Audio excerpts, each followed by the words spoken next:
Hello and welcome back to the Flat Chat. It's me, Callum, here with Heggie, and we are going to review the Game Week 14 matches in the Premier League. Of course, there has been 10 games played. No Monday Night Football, which means we will get all 10 games covered. That's a good thing. All 9. All 9? We've done the Man United one already. Oh, yeah, of course.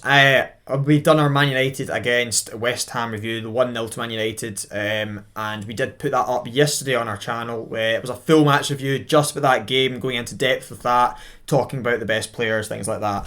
Of course, jump over to that first if you would like to see that one. But yeah, we will review the other 9 games, and we'll start off with the first game of the weekend, which was the 12:30 kickoff on the Saturday. First of the 8 games played on that day. We want to kick us off with Leicester's 1-0 loss to Man City at home. Yeah, we all thought it was going to be narrow. A narrow victory for Man City. That's a surprise, isn't it? Yeah. That we're saying that. It's just such a hard place to go. They've had a bit better form recently, Leicester. I know they started poorly, but Madson's come into a game. I think Vardy started scoring some goals. They've looked better in recent weeks. And this was a Erling Haaland free Man City. I know. And it did look like they missed him, only scoring the 1 goal. Mm-hmm. Alvarez started up front. He tries really hard, but he's just nowhere near the same level as Haaland, and it's evident when he doesn't play Haaland. Yeah. They struggle to put the ball in the net more so than when he's playing. Yeah, they just look for Haaland, don't they? Yeah. Now? I think they kind of went back to the way they were playing more last season without Haaland, didn't they? Trying to break teams down more, passing around more. Mm-hmm. They didn't have as many shots as usual. But Leicester looked dangerous at the end as well. Yeah, they had a few chances. Yeah. Tielemans obviously from range. But I did say that this would be tight as well. I thought that Leicester might have nicked something from this game potentially. I wasn't brave enough to go for that in my prediction. I still said Man City 2-0 because you don't want to be silly, do you? Yeah. But maybe should have been more brave. Still would have been wrong because they did win Man City. Of course, they did get the breakthrough with a wonder strike of a free kick from the main man. And it's not Erling Haaland, it's Kevin De Bruyne. He still is the main man. Yeah, probably is. He's probably still is the best player in the Premier League, isn't he? He doesn't need the goals. He's not a striker like Haaland. He's the man behind it. He's excellent. What a free kick. It couldn't have been more perfect. Yeah. It was postage stamp. Yeah. Hit the post. Ward maybe should have done better. Every week we say that. We do say that every week, but this week I'm going to say he managed to keep Man City down to 1 goal, and the goal he did concede was a worldie from Kevin De Bruyne. He actually did have a decent game, to be fair to him. Yeah. Well, he's keeping Man City down to 1 goal, but I think it's promising signs for Leicester. It's crazy I'm saying that, and they've lost the game, but losing 1-0 to Man City is. I think most teams would take that before the game started. Exactly. And that is crazy that they would take a loss, but Man City are just that good. Yeah, and I think as I said, it's Man City get the job done at a tough place to go against a side that are on the up. Leicester, of course, they can take a few positives from this one, and I think they're now moving up the table. They're not quite out the relegation zone though. Yeah, but it's so tight at the bottom. They could win their next 2 games before the World Cup and be 12. Yeah, exactly. I do think they'll be safe. Yeah. With what I'm seeing now, I am starting to have hope for them. But we are struggling to find someone that we think is going down. So that does come into it. There might be a shock one this year. You think? Maybe. You think Liverpool go down? Yeah. Or Spurs, you never know. Never know. No, there's no chance of Spurs going down because they are spawny little rats. 2-0 down to Bournemouth. So that's obviously the next game we'll do. That was a 3 o'clock kickoff. A double from Kiefer Moore. We'll talk about him quickly. Great cultured finish for the first, and then a power header as well. Yeah. Just a big boy. Top centre forward play. It was a bit like Haaland. So we missed Haaland on the Saturday, and we managed to see Kiefer Moore instead. The regen. Yeah, exactly. But Spurs managed to come back. You want to talk us through that? I can't do it. They showed good determination, good grit. Bit scrappy the last 2 goals. Yeah. But they take it. Of course they do. Yeah, it's a big win. It was looking like Conte was leaving after 55 minutes and they were 2-0 down. Mm-hmm. And then they did scrape the win. Conte, surprisingly as well, didn't celebrate the winner. He walked down the tunnel. He did walk down the tunnel, but he did then come back out to celebrate with the players afterwards. I think he was maybe in shock that they came back. Maybe. When they go 2-0 down, usually they just chuck in the towel, bring all the good players off. He's a very defeatist. I think maybe what he was doing is he was going quickly off to cancel his flights to Italy. He was escaping to Italy afterwards. Yeah, maybe. He was leaving. He was going to Juve. But I think he'll give it another week. We'll see how Sessegnon as well scored the first goal. Good goal. Was just getting subbed off. Exactly. Yeah. Just shows you. We'll talk about that quickly. Of course, that goal, well worked goal. Finish maybe a bit lucky. Took a deflection. But they all count, don't they? And then, of course, 2 quite scrappy goals, let's be honest. But they all count, as I said. 100%. And Spurs will take that. Away from home, 2-0 down, getting all 3 points. You can't really complain if you're a Spurs fan. That's them up into 3rd place still. A wee bit off Arsenal and Man City. But I think they're one of the favourites for top 4 still. Yeah, they had to get a win here as well. Lost 2 in the bounce in the league. So, they'll take it. Screw them though. Yeah. On to Brentford Wolves. I get this one bang on. I guess 1-1. Thought, Wolves don't concede many, despite conceding 4 last week. Don't score many either though. True. And Brentford. I just couldn't see Brentford at home not scoring, which is why I went for a 1-1 draw in this one. I think brilliant goal from Ben Mee, first of all. What is he doing? Where did that come from? Bicycle kick. Unbelievable. And then, of course, Diego Costa wasn't happy with his finish and decided to headbutt him. Not obviously for the finish. It was stupid. We'll quickly talk about that in a minute. But then, obviously, Wolves do get a... Ruben Neves with the finish. Great goal. Yeah. Ruben Neves-esque. Yeah. If that's a thing. It's a thing now. So he only scores bangers from outside the box. He does. Yeah. It's crazy. He's brilliant. Yeah. When he gets in the box, he gets a nosebleed and just... I know. Can you explain to me, what is his celebration? What is that? I don't know. Do you know what that means? Because I've always wondered that. Is it like, I've got the vision, or like... Maybe he's a Marvel fan. I need to know. Yeah. A Marvel fan? Vision. Right, I'm away. What is that? Swiftly on. To Diego Costa. Yeah. He was acting like the Hulk. Oh my god. Headbutting Ben Mee. Ben Mee was grappling with him. Textbook defending. Just winding him up. Yeah. And he's decided, I'm going to stick the nut in him. It's unbelievable from Diego Costa. Yeah. Thank God you're back in the league, Diego. He's brilliant. He gives us great moments. In a game, a 1-1 boring draw, Brentford Wolves. 95th minute. One man can save the game, and it is a Diego Costa red card from a headbutt. The ref as well, his first game back in the Prem after he has to send him off. Yep. Bobby Madley, wasn't it? Yeah. No VAR all game, and then he gets to use it in the last minute. It's almost poetic. Thank you, Diego. It makes you question, why did Wolves bring him in? I know they obviously had striker issues and they had to kind of bring someone in last minute, but this is just bringing problems. But for the rest of the league though, it's excellent. Yeah, that's 3 games now they don't have Diego Costa. They don't have him until after the World Cup. Maybe he just wanted an early holiday. Yeah. Is Jimenez injured? It must be. Because I thought he came back from injury, but is he maybe injured again? It must be injured, because you would expect to have seen him at some point yesterday. Especially with Costa as your main threat. He did have a few good moments, by the way. Yeah, he missed a header after the headbutt. Imagine he scored. I know. Because would that then get chopped off for a free kick? Yeah, 100%. So that would have been brilliant. That would be even better. It might have actually been really raging then. He would have nutted the referee as well. But yeah, anyways, swiftly moving on again to Brighton's 4-1 drubbing of Chelsea. Potter out. Nah. For both clubs. Potter out for both clubs, yeah, that's true. I think it's more agent Potter, isn't it? Yeah. I think he just gave a free win. He was like, you know what, I'm sorry I left you a few games into the season. Here you go, smash up my new team. He was getting booed as well. By the Brighton fans, really? Yep. What about Cucurella? I'm not sure. Do you know about that? I saw on Twitter though, there was Brighton fans saying they weren't really booing Potter, it was more booing Chelsea for taking him. Which just seems so backwards though. Because surely Potter's thinking they're booing me. But now if they've said that, well, I guess they're not going to know, are they? Yeah. Potter going to go on Twitter and see. That makes sense. It was Chelsea they were booing. Yeah. No. I mean, fair enough. I'd boo Chelsea as well. Yeah. 4-1, absolute hammering. De Zerbi finally showing he can put the ball in the net with his team. Yeah, 4 times against Chelsea. 2 of them were Chelsea players though. Yeah. That wasn't great. The defensive mistakes from Chelsea were ridiculous. Thiago Silva, a bit suspect with some balls at the back, but then clears the ball off the line. Then does it again. Yeah. Yeah. So He's a good player, but he has a shocker in him at times. And another one's got a shocker. Chalobah. I do not rate this man. Of course, I don't know how much I can blame Loftus-Cheek for his own goal as well.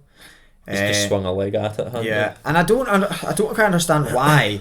I know they obviously were a few goals down, but was it Kepa's fault for any of the goals? And obviously he gets subbed off. What do you think? I've only seen the highlights, but from what I've seen, Kepa didn't do much wrong, but he must have done something wrong to get subbed. Unless he's been cheeky to Potter in the changing room. I don't know. It wouldn't be the first time Kepa's done something ridiculous That's like that. true. That's very true. And I would expect them to refuse to come off at this point. Yeah. No? I imagine. That would have been great. Yeah, Mendy then obviously comes on and he makes a few mistakes as well. And they do lose the game 4-1. But Brighton, yeah, you are right. They have started to put the ball in the back of the net, which is great to see. And against Chelsea is excellent. Where does this leave Chelsea though?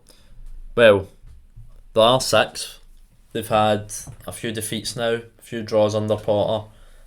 It's maybe worrying times if you're a Chelsea fan, because there's a lot of teams looking good now at the top, especially 5 of the top 6 now, if you're including Tottenham in that, because they are getting results. Yeah, no, you have to. Yeah, Newcastle looking unbelievable, Man United still getting results, Tottenham obviously, and Arsenal and City. It is worrying times. It is. They might be the least favourite to get top 6 out of the big four in the top 5, if you're excluding Newcastle. Yeah, and that's fair enough. I think this is uncharted territories for Chelsea, if I'm honest though. I think what we'd usually be looking at if you're a Chelsea fan, you'd usually be going, right, okay, so when are they going to sack the manager then? It's not if results start to go like this in the future. I don't mean they're going to sack Potter now. It's far too early. But even if this continues a wee bit where it's win loss, and I just don't see them sacking him because they're kind of tying themselves down to a long term manager where they can kind of build with Potter. And I think it's not worrying times for Chelsea because I think this is still it's a process. They can join the Arsenal train of the process train. It'll be worrying short term. Yeah, They might not get Champions League football this season, but I think Potter is lucky Bowley's in charge and not Abramovich. Yes, I think that's correct. But maybe Potter wouldn't have signed if it was Abramovich. Yeah, and maybe Abramovich wouldn't have signed Potter. Exactly. No, I think this is a project for Chelsea, and they are going to see more of these defeats. They're going to get hammered again and again, and they're probably going to get hammered about 6-0 next week at Stamford Bridge. Well, that's what you're dreaming of. I'm dreaming that, but who knows? I really don't know what's going to happen next week. That'll definitely be our match review next week. Oh, for sure. Wait. And it's the early kick-off. No, but then there's Liverpool Spurs. It has to be the London derby. Come on. Well, we'll see. Maybe we'll do 2. Maybe we'll do 2. Treat you. If Arsenal win, we might do 2. If Arsenal lose, there's not a chance I'm doing that. We're doing a quick one. Yeah, Arsenal weren't the greatest today, and Chelsea are rats. But no, yeah, Chelsea, bad result, bad day at the office, and yeah, it's not looking great for, as you said, the near future. So yeah. Anyway, on to Crystal Palace Southampton. Palace getting a easy win. Yeah. Easy 1-0 win. Yeah, I had draw down in my prediction. What did I have? You had 1 or 2-0. I think I had 2-0 to Palace. I think I was close to getting this one right. But I think off the bat for Southampton, after a decent result last week, getting a draw against Arsenal, they needed to try follow that up with a good result against another a side maybe lower down the table. Obviously, going to Palace is always tough. Selhurst Park, we know that, and it wasn't to be. I think Southampton are they're still going to struggle this season. They're in that group of teams that you think could be potentially going down. I think they're too inconsistent. That's my thing for them. I think one week you see them and they can hold off and they can catch you, play some good football. They've got some good players. Look at their form chart. They've got 2 losses, 2 draws, and a win. That is totally inconsistent. Yeah. Whereas a lot of other teams are a lot of losses or a lot of wins all in a row. Yeah. But then obviously Palace, they did get the win. I think an interesting thing to talk about with Palace is when you compare them to last season, they obviously this season they're not getting lots and lots of wins, but last season they were getting so many draws, whereas this season they're getting less draws, and they're turning those draws into wins. Yeah. They're still obviously getting the same amount of losses, if you know what I mean. They're winning the narrow games. Yeah, they're getting win. They're getting themselves over the line where they would be dropping points last season. Do you think they would have drew this game last season? Yeah, I think this one would have been a 1-1 last season. I think that's what I'm saying. I think they're being more clinical, and that's coming from players like Zaha. Obviously, he didn't score. I think it was Edouard? Yes, Edouard scored. Edouard scored. Coming into a game now, we said it a few weeks ago, had to be the catalyst, and he's proven it. Yeah. And they're also defensively looking much better. I think Anderson's starting to really, really show how good he is. He's becoming the leader out of the two. I still think he's better than Guéhi. Yeah. Guéhi obviously got a lot of the props last season. I'm going to be honest, I think a big part of that is the English media hype. And unfortunately, a lot of young English players fall under that. I don't think it's a good thing. We know this. Yeah. It puts a lot of pressure on players. We see very little English players fulfilling their actual potential because of it. Exactly. But yeah, no, I think Anderson though is excellent. I think his ball playing ability is brilliant, and he's just a good defender. Yeah. We saw him actually do something similar to what Ben Mee did against Diego Costa, winding him up. Yeah. He wound up Darwin Núñez and got him sent off. So he's a wise defender for his age. Yeah. So. Could you see him at a big six club soon? I really could. He's got the ball playing ability of a Man City centre half. Let's put it that way. But there is one team I can see him at, and you're not going to like it. Spurs. It just reeks of Spurs to me. Really? Yeah, like one of the wide centre halves. Maybe with that ball playing ability. Aye, maybe. Yeah, no, maybe. I was thinking more of Liverpool. I know obviously I said he's a Man City centre half with the ball playing abilities, but it's the diagonals that he plays are so similar to Van Dijk on the other side. Yeah. I think he would. I think he really would. And Liverpool needs some backup in those positions. As we'll get to. We will get to that. But before that, we'll move on to another team that are in serious form, and they're in serious top 4 form, and that is Newcastle with a 4-0 win against managerless Aston Villa. No, well, he wasn't there at the weekend. But is he? That's what I mean. Is Unai Emery there yet? Well, he didn't manage yesterday, did he? It wasn't a good evening, put it that way. Not a good evening, no. Was he? He must have been at the game though. I'm assuming. I think he was. I think he was in the stands. Right. But it's not exactly the result you want in your first game in charge. I know he wasn't fully in charge, but he has to be looking at that, thinking, I've got a lot of work to do. Yes. If a team like Newcastle's putting forward by us, I said that a bit disrespectful there. Newcastle are looking very good, but defensively, Villa are an absolute shambles. They've got Mings there, who I've never rated him. Yeah, rated him. He just looks out his depth. Yeah, of course. They've got Ashley Young, who is about 45 years old. Still, and of course he got the penalty given against him. Yep. Konza, I do rate Konza. Don't mind him. I rate Cash as well. They are missing Carlos though, Diego Carlos. Yeah. He's out for a while with an injury still. I don't think he's going to play this season, is he? I don't think he'll play. It'll be the tail end of the season if he's back. Exactly. That could be big for them. You never know, and they could be in a relegation fight at that point. Because they are sitting 16th. Surely not with Unai though. I think Good Evening will pick up the points where you don't expect him to. He's good at setting up a defence, winning those ugly games. We've seen that in Europe. But that is a big point there though. He's more of a cup manager. He's not the kind of manager that's going to get wins in the league to the same way that he would in a cup tie. But he still gets your team mid-table because he does pick up those dirty, nasty wins. Yeah. It's just not going to be elegant football. I don't think they're going to get. But I think it's what Villa needs right now. I think it's actually kind of perfect for them. It's a good appointment, definitely. We're saying that right now, but we'll see if he gets sacked in a few months' time after the World Cup. We'll see. Yeah. No, I think it's I think it's what Villa need. So, but on to Newcastle. I don't think they need much right now, do they? They're looking they're too good, if anything. What do you make of the Newcastle then? 4-0. Unbelievable again. Same as last week. We're going to be saying the same thing. We're a broken record with Newcastle. Yeah. Almiron, give that man a Ballon d'Or. That's all I'll say on Newcastle. What a goal. Another screamer. Yeah. And Trippier, what a player as well he is. Getting me fantasy points. Captained him. Ridiculous. I trust Trippier every week. He's just my boy. If Mitrovic isn't playing, he's getting the armband. Mitrovic was playing though. Oh, not Mitrovic, Haaland. I was going to say. Aye, I got my two big strikers mixed up. Jeez, oh man. No, Trippier. I do have Trippier as well. To be fair, I was happy that he got an assist, clean sheet points, of course, as well. But enough of the fantasy talk. And let's talk Callum Wilson. Oh wait, he can come in my fantasy team next week. Maybe that could be one for next week. No, Callum Wilson. Does he go to the World Cup?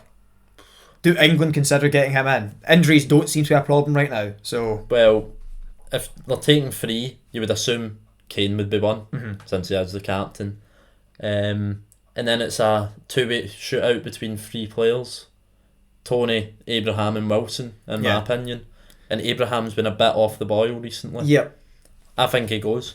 Do you think he goes? Do you think also that Abraham and Tony are quite similar style of players, and maybe they go for someone slightly different, like a Callum Wilson? That's exactly what I was thinking. I think his link-up play is excellent, but I do think Tony's is similar, and Tony's...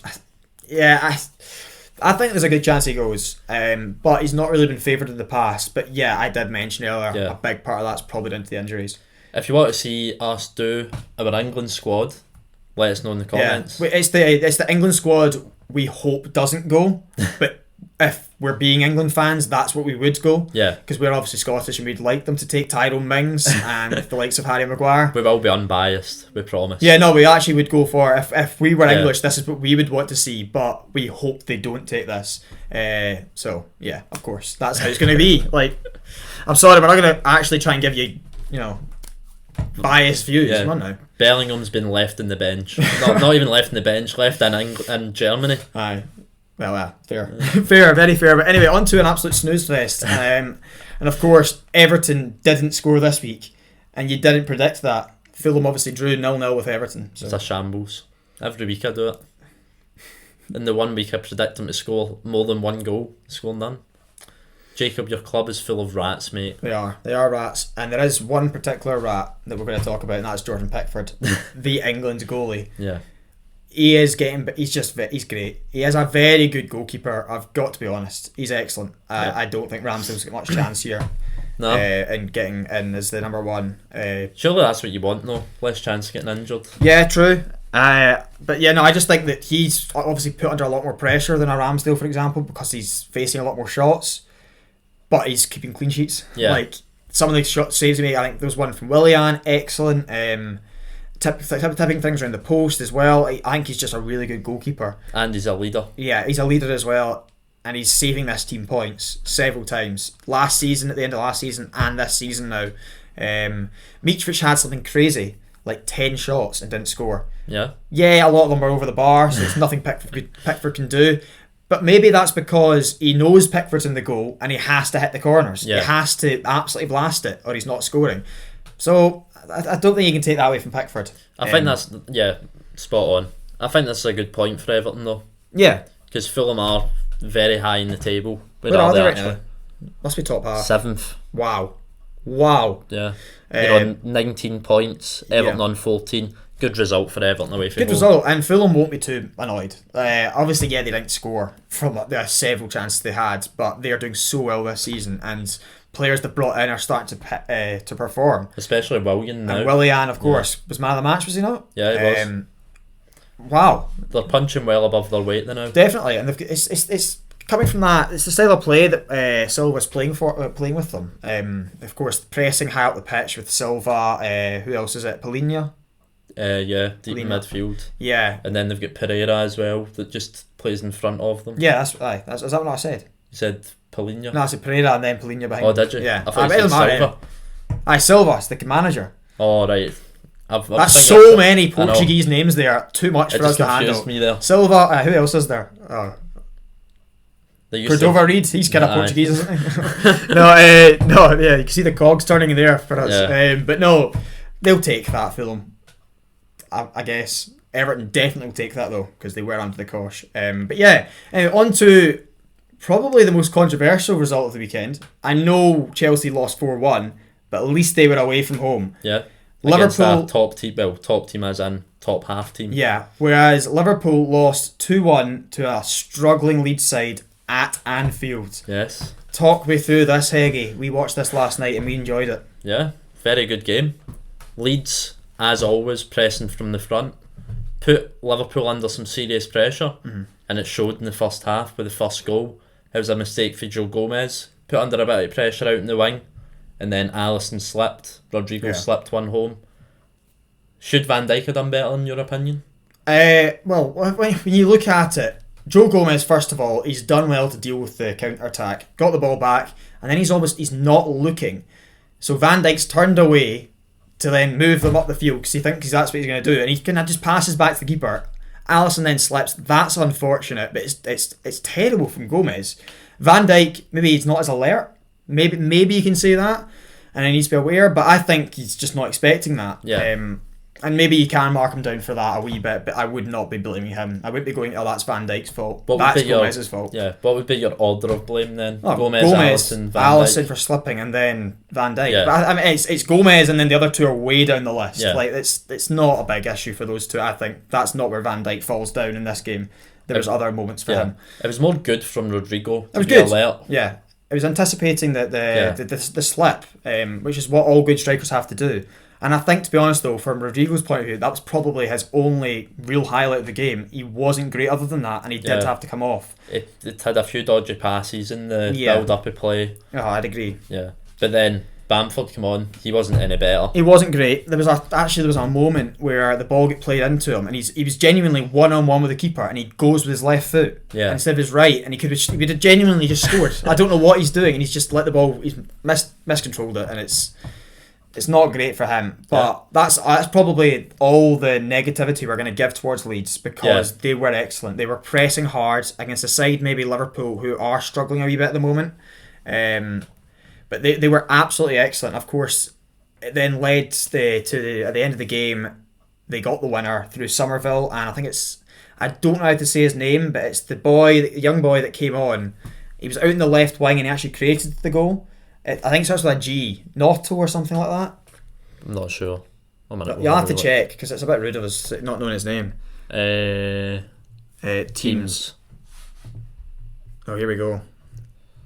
Noto, Noto. Nonto. Aye. Whoever it is, because he was pretty tricky when he came on as well. And of course, Somerville was excellent as well. He had a very good game. He's very good. Yeah. Very nippy. Very small though, isn't he? Yeah. Like, who was it who was next to him? Salah's not the big guy, and he was like, Salah was towering over him. So but excellent finish. But we've got to now criticise Liverpool, because even for that goal, standing off him, Van Dijk in particular. Yeah, Van Dijk again. Yeah, just too hesitant. Far too hesitant. It's as if he doesn't want to make a decision. It's like he doesn't want to make a decision because he's scared he makes the wrong decision. He's so in his own head. I feel like he's so in his own head now. Yeah. Where he's just freezing and not doing anything, and that's the worst thing to do, because you're still making a decision by not doing anything. You know what I mean? Yeah. I think there's a few players like that are in their own head at the moment. Trent. He doesn't look bothered. He get hoofed off as well. Yeah, rightfully so. And it's crazy to say that. You're chasing the game, needing to get a goal. Well, you're 1-1 at this point, and you're taking Trent off for James Milner. It's criminal. There's some really bad performers out there. I think the midfield in particular wasn't great, other than Thiago.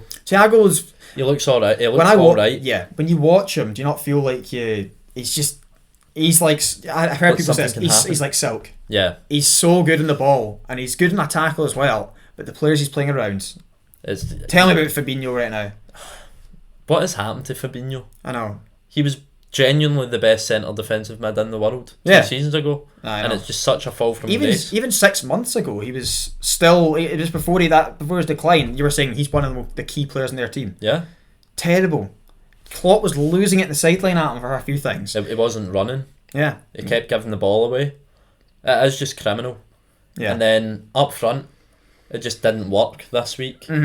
Núñez missed a few chances. Yeah. But Mesley did have a lot of big saves. We'll all be fair to him. Yeah, he was excellent. Yeah, Núñez could have scored a long range effort. Yeah. He curled it. Probably his moment of the game. I think with Darwin Núñez, you've got to say this guy does not stop. Yeah. He gives us all. You've got to be fair to him. There's players like Fabinho we're saying don't think he looks bothered. Trent doesn't look bothered. Núñez plays like he's on crack every single week. Yeah. And he is a joy to watch, because no matter what, if it's him scanning the ball into the stands or it's him hitting a decent effort and getting saved, it's great to watch. And he's giving his all. He's a good watch. He is hilarious. Some of the touches he has, the decision making it's either atrocious or brilliant. It is so exciting. You never know what you're gonna get. He's like a box of chocolates, isn't he, Heggy? No, he is funny. He's a funny man, and he's got a fair few goals this season, but you're going to it in this team. He's very raw. Yeah, that's the word. And of course Salah did get a goal, but Not enough on the night. No, definitely not. Not enough from Salah on the night as well. He had a poor performance. Yeah, we've near enough gone through the whole Liverpool team. Yeah. But there's another man I quickly want to touch on, because a good friend of mine who is a Liverpool fan was slating Harvey Elliott. I think he's one of their better players this season. Do you not think? I thought he has been. I think I was quite surprised when Egg said. Oh, you've called him out. Nice. Yeah, Egg. You know who we're talking about. Yeah. Calling out Harvey Elliott. I think Elliott he's a good ball. He's a good boy. He is a good boy. He's a good baller. That's what I was going to say. I think he's a good player. I think it's maybe his physicality that Liverpool fans aren't too fond of, especially in the heart of that midfield. Maybe it would be better for him playing with Fabinho and Henderson, two bigger players. But when you've got Thiago in there as well, it does make them look a bit weak. I think so, but I think he matches a lot of these players. Yeah. I think he does. I think he matches a lot of these players that are bigger than him. If I'm honest, That's fair. I don't know what it is. I think Liverpool fans need to comment and tell us what do you think is wrong with your team right now. Why are you not playing the same way you were last season? Because I can think of countless reasons why. I just would like to know from an actual Liverpool fan. So that'd be great to know. Yeah. Anyway, on to the last game. That was like a full match review there. It was a full match review of Liverpool. We went through their team and we told them they were all bad. And Nunez is on crack. Great. But we'll talk about the biggest game of the weekend, of course. Arsenal against Nottingham Forest. I was not expecting this. Were you? 5-0? I said 4-0. Oh, well, you maybe were then. Yeah. I was a bit upset when Odegaard scored that. But it was bittersweet as I've got him in fantasy. Fair enough. Yeah. No, good performance.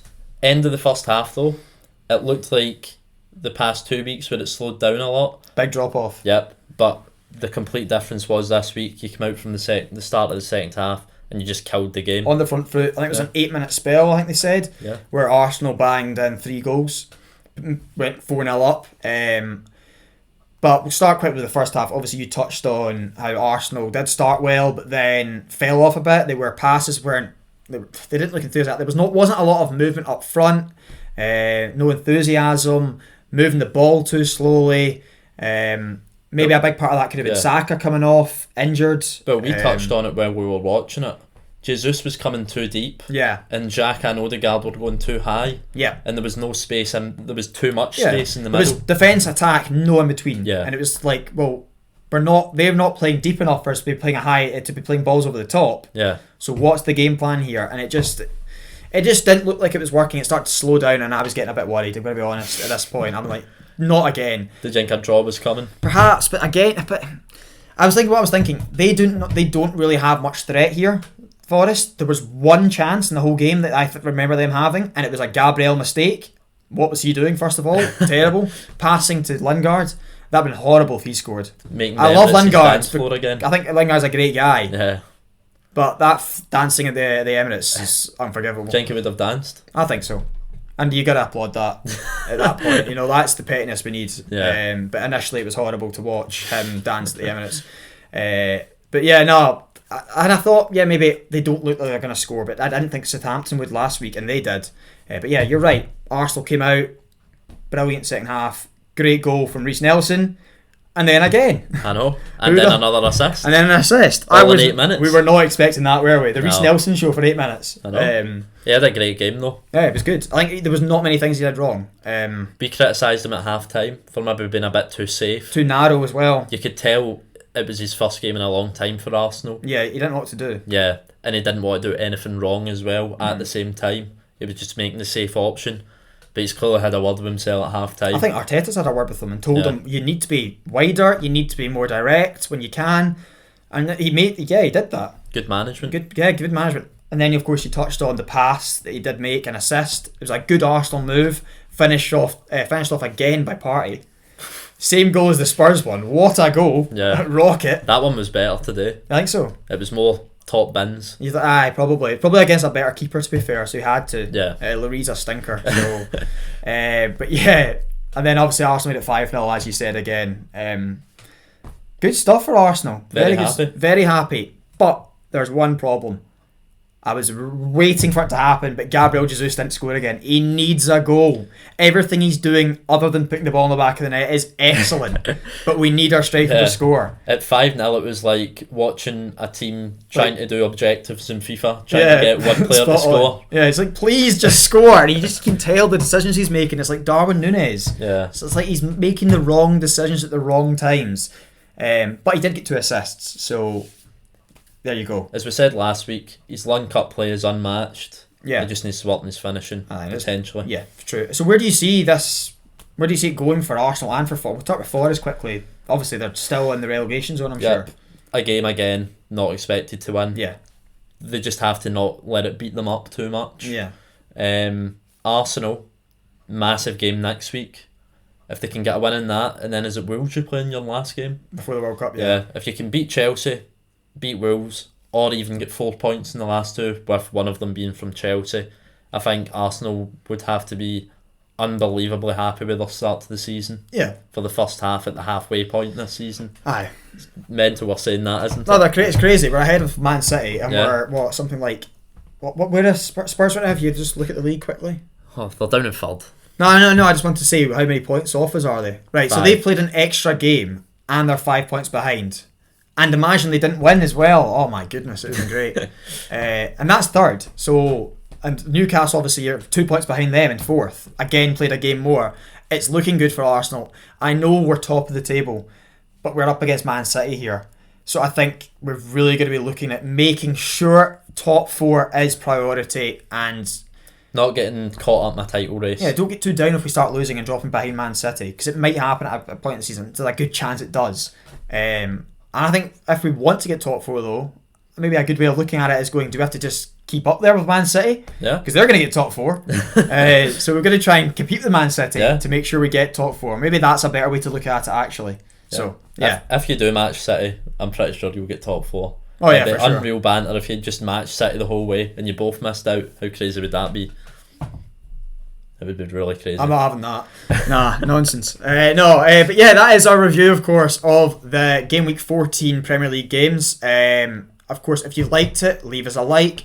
Leave any comments if you disliked anything we said, or liked anything we said, or anything you've got to say, any ideas, of course, as well. And yeah, subscribe.